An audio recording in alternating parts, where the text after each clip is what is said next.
March 4th, 1944. London, England. A bookshop on Cecil Court off Charing Cross Road. 2:17 p.m. The bookshop was called Alderman's and had been on Cecil Court since 1887, which was long enough that the shop had become part of the court's identity rather than a business on it. The way certain things become part of a place through the accumulation of years, until the place and the thing are no longer separable in the way they were when the thing first arrived. The shelves were floor to ceiling, and the books were organized in the system that the previous owner had established, and that the current owner, a woman named Dorothy Alderman, who had inherited the shop from her father in 1938, maintained with the specific attention of someone who understands that a system is only as good as the consistency with which it is applied. The shop smelled like old paper and the particular dust that accumulates in places where paper has been stored for a long time. And that is not an unpleasant smell, but the smell of something that has lasted, of material that has been present through the things that have happened around it. Captain Robert Hale was 29 years old and had been in London for 3 days on leave from his unit, the 2nd Battalion, Oxfordshire and Buckinghamshire Light Infantry, which had been training in the south of England for the operation that everyone knew was coming and that nobody discussed in specific terms, because the specific terms were not available to the men who would be executing the operation, only to the men planning it. And the men planning it were not discussing it in places where it could be overheard by the men executing it. He had been given 7 days and had spent the first 3 of them doing the things that a man does in London on leave, when London in 1944 is the city that London in 1944 was, which was a city that was still itself and also not entirely itself, the bombing having rearranged certain things, and the war having rearranged other things, and the combination having produced a city that was recognizable and changed in ways that were not always easy to distinguish from each other. He had come to Cecil Court because he had come to Cecil Court before the war on a Saturday afternoon in 1938, when he had been a student at Oxford and had come to London for a weekend, and had spent part of the Saturday working his way along the court's second-hand bookshops with the specific pleasure of a man who reads seriously and has not yet acquired the income to buy new books at new prices. He had found a copy of Ford Madox Ford's The Good Soldier in Alderman's that afternoon for 6pence, and had read it on the train back to Oxford, and had thought about it for weeks afterward, in the way you think about a book that arrives at the right moment and says something that the moment was waiting to have said. He was looking for something to read for the remainder of the leave and for whatever time the operation's waiting period would permit, before the operation began.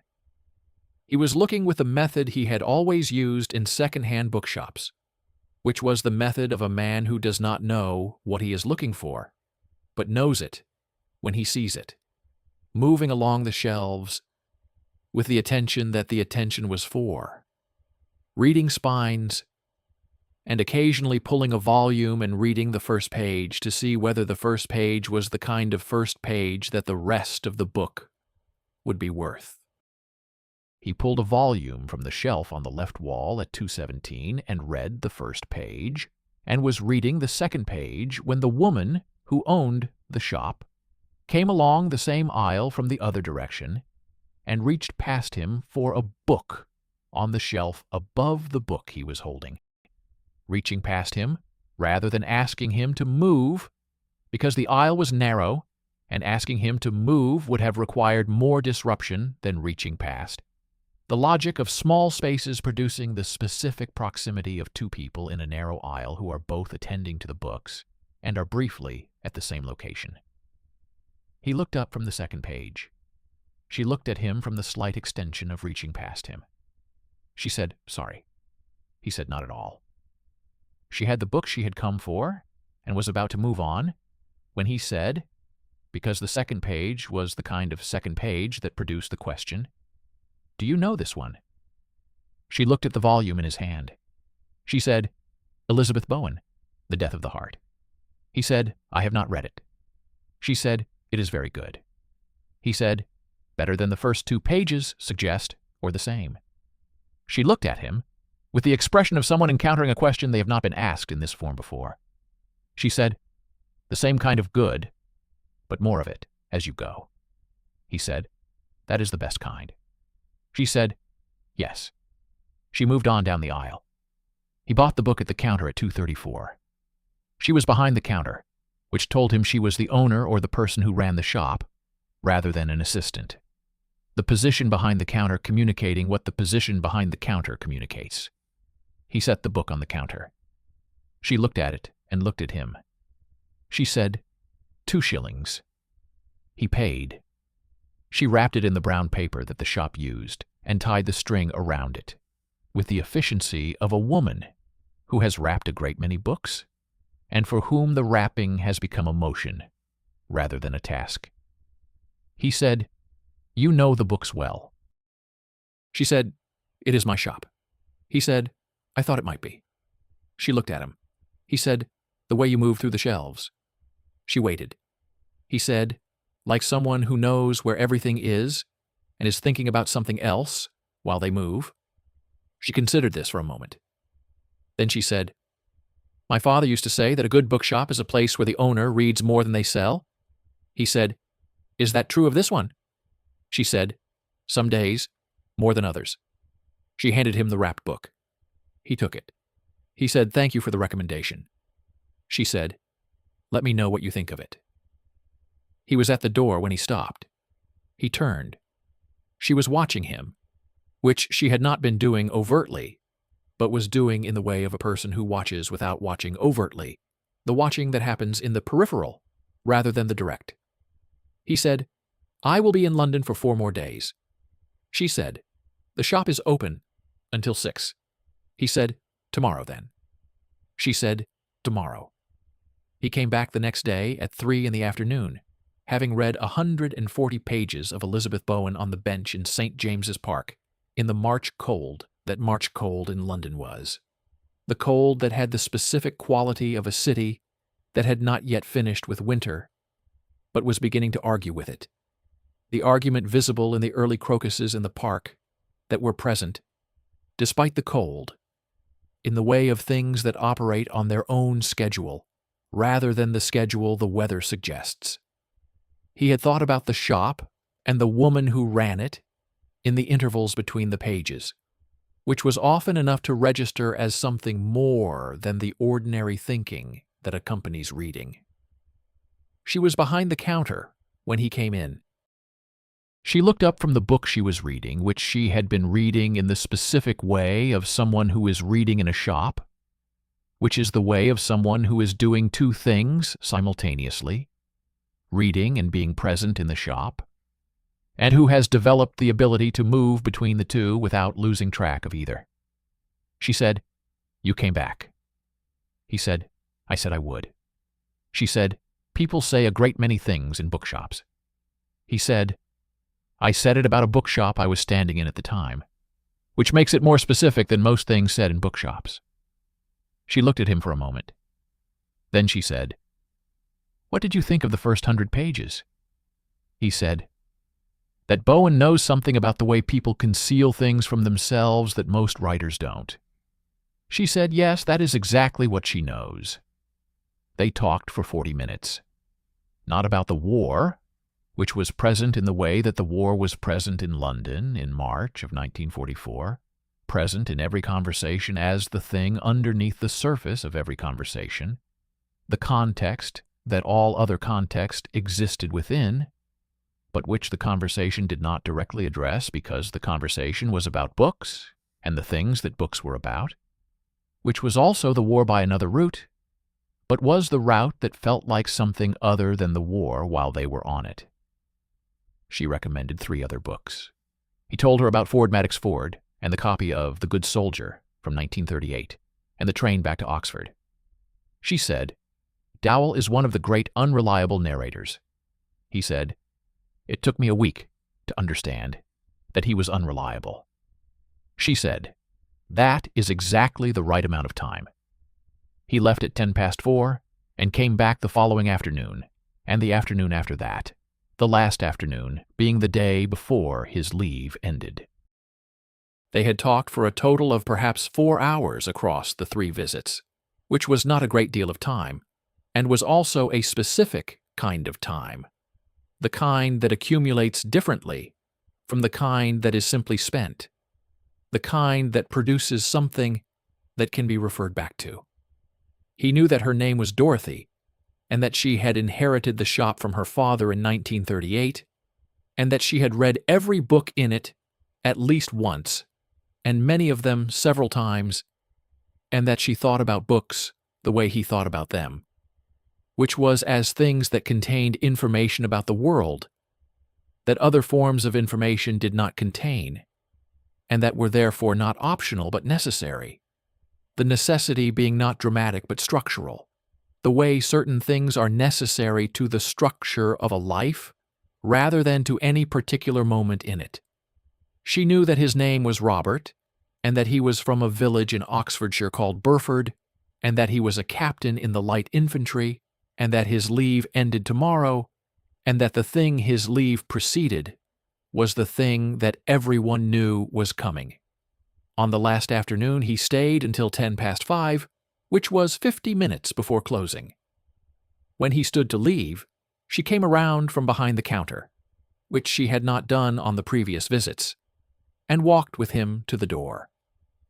He turned at the door and said, "I would like to write to you, if you would permit it." She said, "I would permit it." He said, "And you would write back." She said, "I am a woman who runs a bookshop. Writing is not a difficulty." He said, "Dorothy." She said, "Robert." He said, "I will write when I can." She said, "I will be here." He left Cecil Court at 5:12 in the afternoon of March 8, 1944, and walked through London in the March light that was beginning to hold the promise of the longer days that March held, and that the city needed the way. Cities need the light after the particular winter that London had had. And he thought about the shop and the woman who ran it, and the 4 hours of conversation, and the way she had said, "I will be here," which was the way of a woman who means a specific thing by a specific sentence. And what she meant was not only the shop. His first letter arrived at Alderman's on March 19th. It was written from somewhere in the south of England that he described only as near the sea, which was careful in the way that letters from men in his position needed to be careful in March of 1944. The carefulness being not deception, but the specific form of responsibility that the situation required. He wrote about Elizabeth Bowen and about the last 100 pages and what he thought Bowen was doing with the structure of the novel that the first 100 pages had prepared and that the last 100 executed.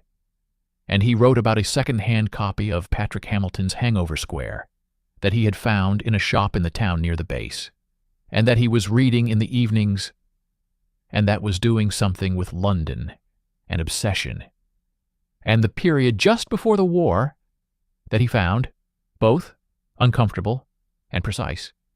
He said that the shop on Cecil Court was the best thing about London, and that the woman who ran it was the reason for this. Dorothy read the letter at the counter on the morning it arrived, the way she read things she had been waiting for, which was completely and without doing anything else simultaneously.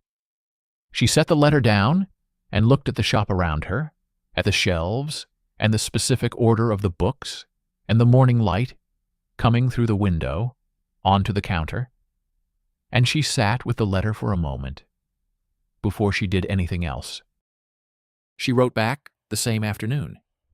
She wrote about Hamilton, whom she knew well and about whom she had specific opinions, and about the particular quality of his London, which she said was a London that felt more true to the London she had grown up in than most literary Londons, which had a tendency to be either grander or grimmer than the London of actual daily experience.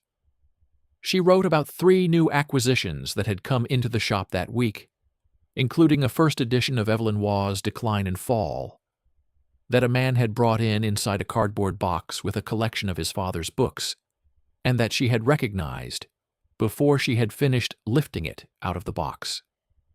She wrote about Cecil Court in the March light and the crocuses in the small planting along the court that someone maintained and that were fully open now. And she wrote that she thought he was right about Bowen and the structure, and that his reading of the last 100 pages was the reading she would have hoped a reader would bring to them. She did not write about the war. She did not write about what preceded his letter, or what the letter preceded. She wrote about books and the shop and the light on Cecil Court and the Waugh first edition, and at the end she wrote, "The shop is open until 6." The letters continued through April and into May at the rate that the situation permitted, which was not a consistent rate, but the rate that the days produced. Some weeks, 2 letters in each direction, and some weeks 1 and some weeks none, and then 2 arriving together. The irregularity being information about the tempo of the days rather than about the correspondence itself. He wrote about books, and about the countryside near the base, and about the specific quality of the English spring that he had not paid sufficient attention to in previous springs, and was paying attention to now with the specific attention of a man who understands that attention is something you choose to deploy, and that the choosing matters. She wrote about the shop and about the books that came through it, each acquisition a small story about where it had been and what had happened to it before it arrived on her counter.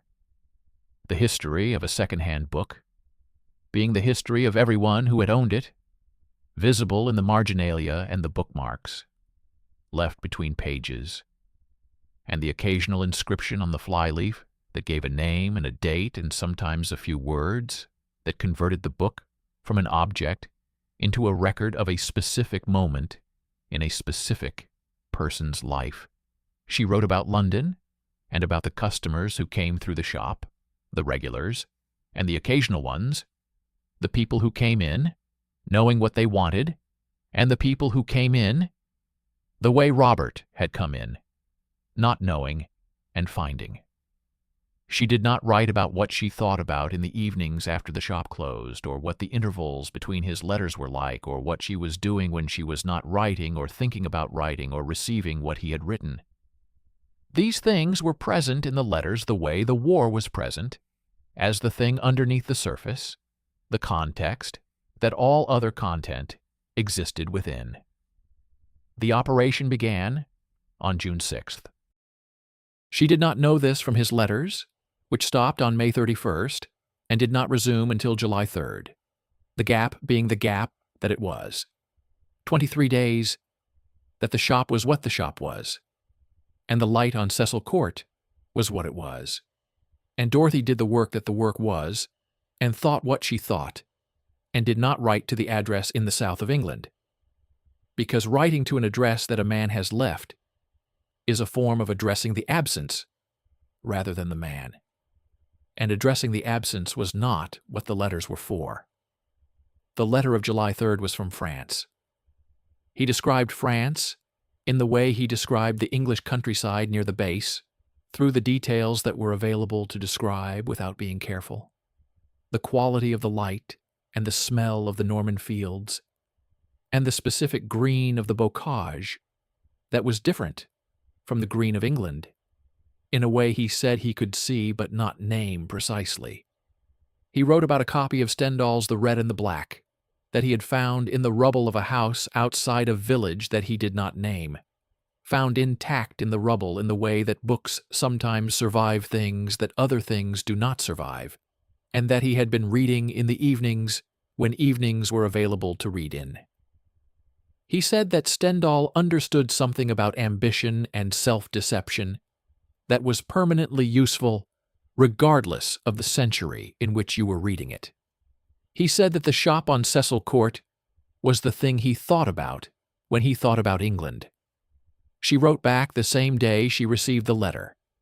She wrote about a copy of the same Stendhal that she had in the shop, a French edition that had come in years ago and that she had never sold because she had never had a customer who wanted it in French and who wanted this particular edition, and that she would set aside for him.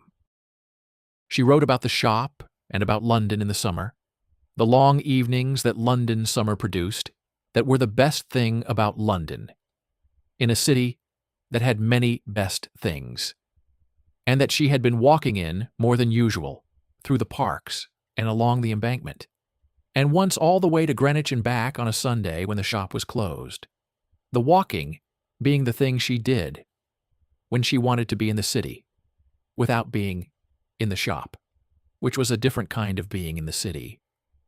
She said the crocuses had been replaced by roses along Cecil Court, and that they were good this year. She did not say that the 23 days had been 23 days. She did not say what the letter of July 3rd had been when it arrived. She wrote about Stendhal and the summer roses and the walk to Greenwich. And at the end, she wrote, "The shop is open until 6. They wrote through July and August and into September, the letters finding their way between France and Cecil Court, with the irregularity of letters in the field and the regularity of a correspondence that both of them treated as something that the days were organized around, rather than something that happened in the gaps between the days being organized around other things. He wrote about the campaign in the specific way of a man who is careful about what he can say, and detailed about what he can say, the detail being applied to the things that could be described without being careful, which was the landscape and the quality of the days and the books he was reading and occasionally the men he was with. Described through small details rather than full portraits, the way you describe people you spend time with, to someone who has not met them, by noting the specific things that make them specific. She wrote about the shop with the detail that the shop provided, which was considerable, each week producing new books and new customers, and the small dramas of a second-hand bookshop in London during the last year of the war, the dramas being not large, but specific and human, in the way that small dramas are specific and human. The man who came in looking for a book his wife had given him before she was killed in the Blitz, and that he had lost and wanted to find again. The child who came in every Saturday with her grandmother and was systematically working her way through the shop's children's section, with a determination that Dorothy described as the most serious reading program she had encountered in the shop's history. She wrote about London and about the light changing through the summer into the early autumn, and about the specific smell of the shop when she opened it in the morning, which was the smell she associated with the entire experience of her adult life in a way that was not something she had understood until she had been away from it for a week one summer, and had returned to it, and understood from the returning what the smell was the smell of. She wrote, "I think about the conversation about Bowen often, about unreliable narrators, about how long it takes to understand that someone is not telling you the whole truth about themselves, not because they are dishonest, but because the whole truth is not always available to the person who would tell it." She had not written something like this before. He read it in a farmhouse in Belgium in the 3rd week of September, and read it again, and sat with it, in the way he sat with things that required sitting with. Then he wrote back and said, "I think the whole truth becomes available in stages, that the stages require time, and the time requires something to be happening during it." He said, "I think what has been happening during it is the letters."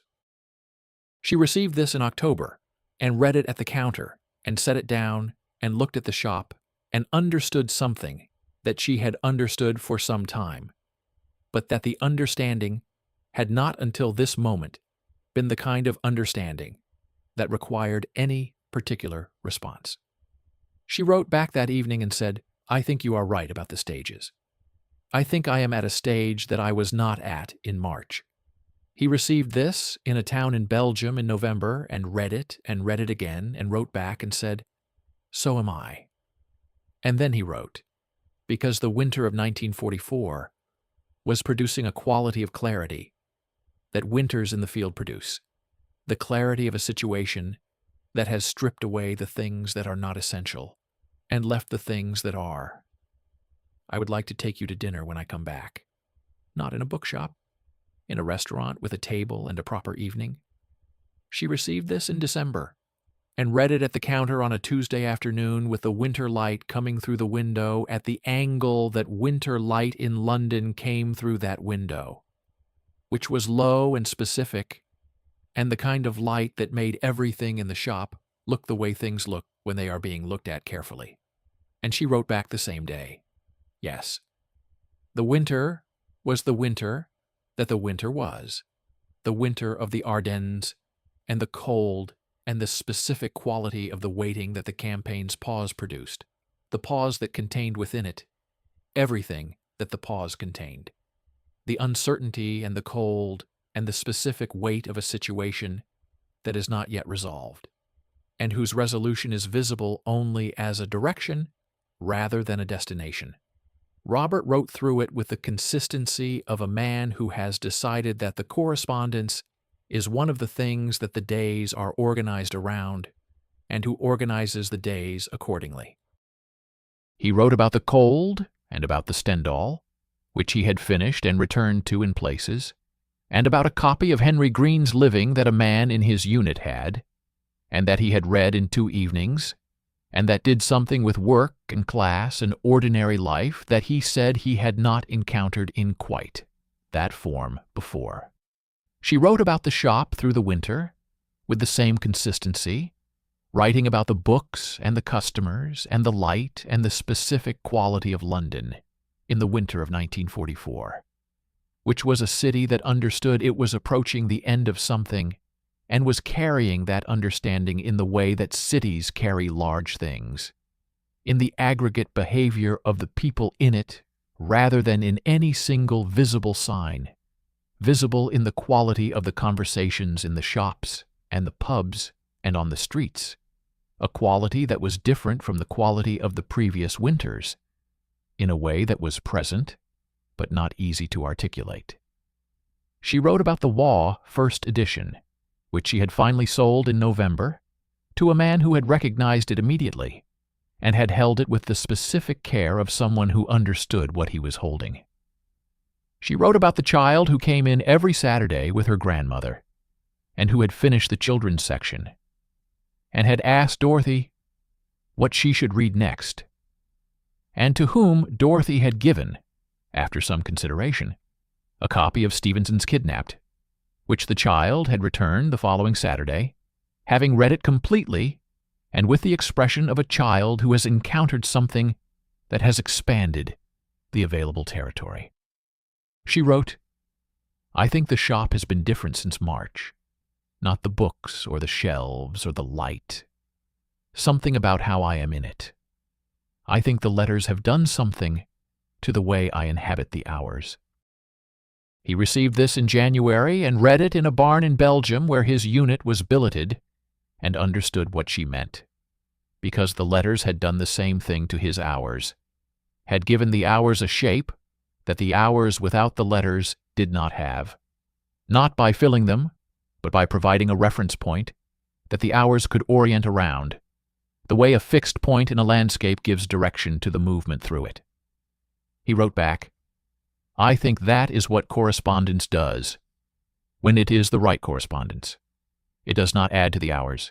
It changes the hours themselves. She received this in February and read it and thought, yes, that is exactly it. The campaign in the West resumed in February, and the letters became less regular again, but did not stop, arriving in the gaps between the days, rather than as an organizing principle of the days, which was the rate the situation permitted, and which Dorothy accepted, with the equanimity of a woman who had been running a bookshop since 1938, and had learned, through the specific school of the work, that things arrived at the rate they arrived, and that the receiving was what you could control, and the timing was not. His letter of March 12, 1945, arrived on March 19th. It was from Germany. He described Germany in the spring, the way he had described France the previous summer, through the details that the details permitted, the quality of the morning light, and the specific character of the landscape, and a copy of Thomas Mann's Tonio Kroger that he had found in a house, and that was doing something with belonging and not belonging, and the place between them that he said he had been thinking about in relation to a great many things. He said, "I think about dinner often, about the table and the proper evening, about having something to look forward to that is specific rather than general." He said, "I think dinner and a bookshop and the woman who runs the bookshop are what I am looking forward to coming back to." She wrote back, "The table will be there, the bookshop will be there, so will I."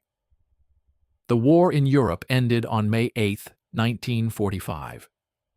Dorothy was at the counter when she heard it on the wireless, the specific voice of the wireless delivering the information in the format that the information required. And she sat at the counter with the shop around her, and the books on the shelves, and the morning light through the window, and thought about the 14 months of letters, and about the 7 days in March of 1944, and about all the things that had happened in the interval, that the letters had been the thread through, the continuous thin thread of the correspondence connecting the two ends of the interval. And she thought, now the interval has an end. His letter of May 10th said, "I am coming home." He said, "The unit is being held for the moment, but the moment has an end, and the end is coming." He said, "I have been thinking about the restaurant, whether it should be Italian or French." He said, "I think French, given the year we have had." She read this and laughed in the way she had laughed only a few times in the previous 14 months, the full kind, the kind that arrives before the decision to laugh. She wrote back, "French, and a good one. You have earned it." He arrived in London on June 14th, 1945. He came directly from Waterloo Station to Cecil Court, still in uniform, carrying his kit and the Stendhal French edition that she had set aside for him in July of 1944, which he had not yet collected, having not been in the shop since March of the previous year. He walked through the court in the June morning that London was making in the specific way of London June mornings in 1945, the light and the warmth and the city that was itself again in ways it had not been for 6 years, itself and changed, and the change settling into the self, the way changes settle when they are complete. He pushed open the door of Alderman's at 10:23 in the morning. She was behind the counter reading. She looked up when the door opened, which was what she always did when the door opened, the reflex of a shopkeeper. And then she looked at him, standing in the doorway, with his kit and his uniform, and the specific quality of a man who has arrived somewhere he has been moving toward for 14 months, and is standing at the arrival and taking it in, before doing anything else. She came around from behind the counter. This was the second time she had come around from behind the counter. He set down the kit. She stopped in front of him and looked at him the way she had looked at the Waugh first edition when she had lifted it out of the cardboard box, with the specific recognition of someone encountering something they have been waiting for and finding it exactly as they hoped to find it. He said, "Dorothy." She said, "Robert." He said, "The shop looks exactly the same." She said, "Most of it." He said, "What has changed?" She said, "I have set aside the Stendhal for 14 months. She looked at him. "And other things." He took her hand. Not dramatically, not as a gesture, but in the specific way of someone who has been thinking about a particular thing for a long time, and is now doing the thing, the doing being both smaller and larger than the thinking, the way things are both smaller and larger than their anticipation when they arrive. She looked at their hands, and then at him. He said, "Dinner tonight." French. She said, "Yes." They had dinner that evening at a French restaurant in Soho that had been open since before the war, and had survived the war in the way that certain things survive, by being what they were consistently enough that the surviving was a byproduct of the consistency rather than an achievement. They sat at a table by the window and ate and talked about the 14 months, the way you talk about a period of time when you have arrived at the other side of it and can see it from the other side, which is different from the way you talk about it while you are in it. The retrospective view providing a shape that the experience inside it does not have. The shape of a thing that had a beginning and a middle and has now arrived at an end that was not inevitable, but was the end that the beginning and the middle were moving toward. He told her about France and Belgium and Germany in the way he had not been able to tell her in the letters, with the full detail that the letters had required him to be careful about.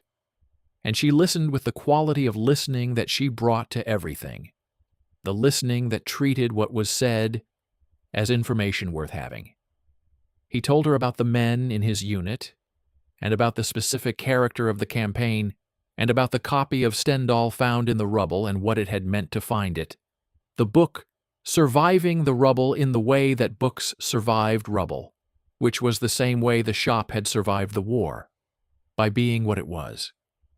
She told him about the shop, and about the 14 months in more detail than the letters had contained, about the customers, and the books, and the light through the seasons, and the child who had now read her way through Stevenson and Dickens, and had started on Hardy, and about the 23 days in June, and what the 23 days had been, and about the letter of July 3rd, and what the letter had been when it arrived, and about writing the letters, and receiving the letters and the specific quality of the 14 months of correspondence, which she described as the best conversation she had ever had with anyone, not despite the distance, but in some way because of it, the distance having produced a quality of attention in both directions that proximity might not have required. He said, "I think you are right about that." He said, "I have thought about that." He said, "I think the distance required us to be precise about the things that mattered, because the distance meant we could not rely on the things that proximity provides, the incidental and the ambient, the things that are simply there when two people are in the same place. The distance meant that what we sent was what we chose to send, and what we received was what the other person had chosen to send. And the choosing was a form of the correspondence itself." She looked at him across the table. She said, "That is exactly what I meant, and I did not know I meant it until you said it." He said, "That is what the best conversations do." She said, "Yes." They walked after dinner through Soho and along the embankment in the June evening that London was making. The long evening light on the river and the city on both banks, and the specific quality of a June evening in London in 1945.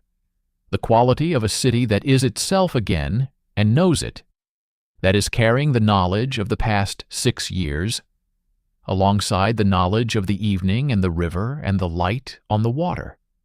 He knew the city from before the war, and she knew it from within it, and the knowing was different in the ways that the different experiences produced.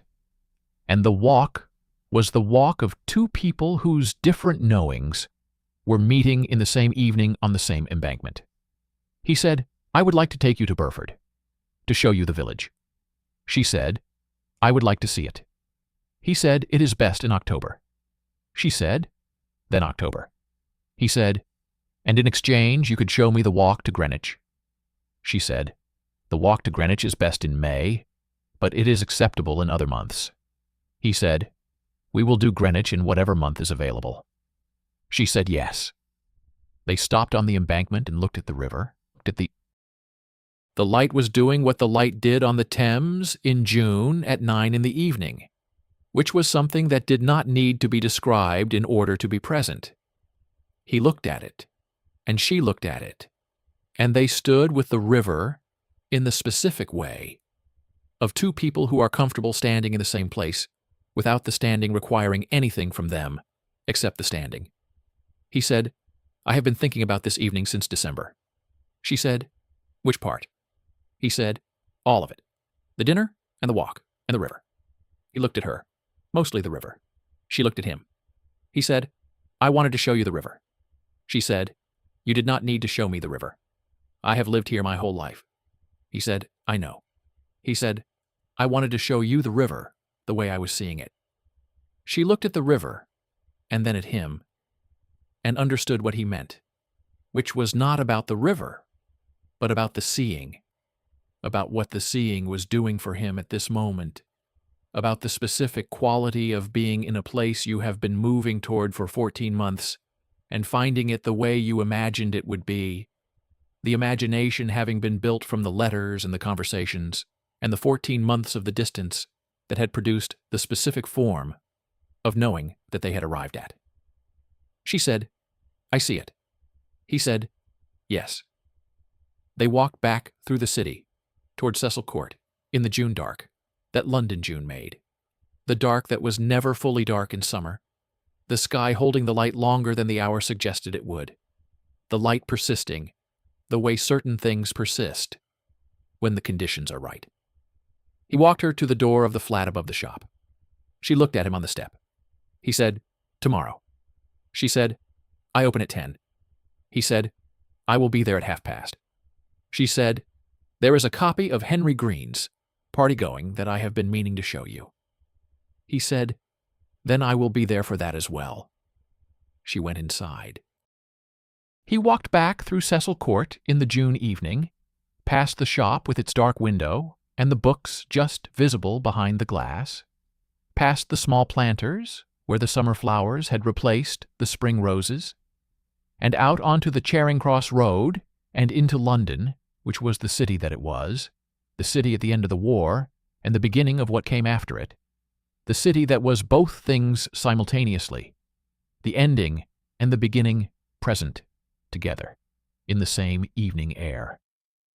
He walked for an hour before he went back to the hotel, walking through the city the way he had walked through it in March of 1944, after leaving the shop for the last time before the operation.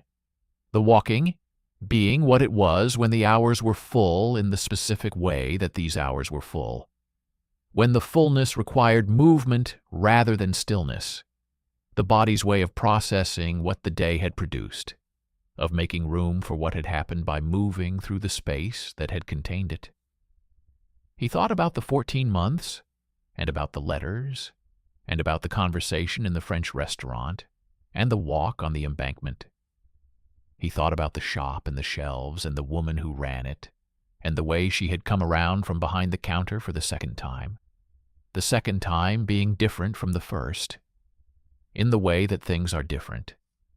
The second time, when the first time was the beginning of something, and the second time is the arrival at where the beginning was going. He thought about tomorrow, and about Henry Green, and about October in Burford, and about the walk to Greenwich, in whatever month was available. He walked back to the hotel at 11:30. He sat on the bed and looked at the room and thought about all of it for a while, and then he lay down and looked at the ceiling and was very still in the specific way of a man who has arrived somewhere and is present in the arriving, not yet ready to sleep and not needing to be, the night being what the night was, and the morning being what the morning would be, which was the shop at 10:30, and Henry Green, and whatever came after that, which was what came after it, the thing that the 14 months of the letters had been the beginning of, and that the French restaurant in the embankment had been the middle of, and that tomorrow and Burford and Greenwich and all the months after them were the continuation of, the continuation being not the end but the thing itself, the thing that the beginning and the middle had been preparing. He slept at midnight. The city was quiet in the way of London at midnight in June of 1945, the quiet of a city that has come through something and is resting in the having come through it.